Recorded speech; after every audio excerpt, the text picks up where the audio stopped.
উত্তম অপরাধী অপরাধ করার পরেও কিভাবে উত্তম হতে পারে? হ্যাঁ, আপনি অপরাধ করেছেন ভিন্ন কথা, আপনি সব থেকে উত্তম মানুষ হবেন কিভাবে শুনুন।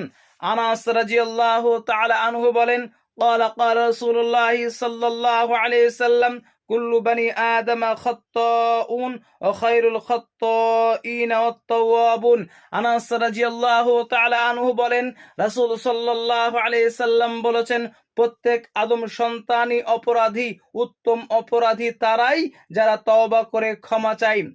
তিরমিজি হাদিস নাম্বার 2499, ইবনে মাজাহ হাদিস নাম্বার 4251, আদ-দারামি হাদিস নাম্বার 2769, হাদিসের মান হাসান। মিসকাত হাদিস নাম্বার 2341, বাংলা মিসকাত হাদিস নাম্বার 2237। কি বুঝলেন?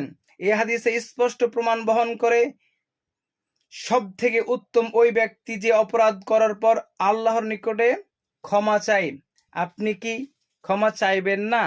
আপনি যদি ক্ষমা চান অপরাধ করার পরে, আপনি হবেন সব থেকে উত্তম মানুষ, সব থেকে উত্তম মানুষ।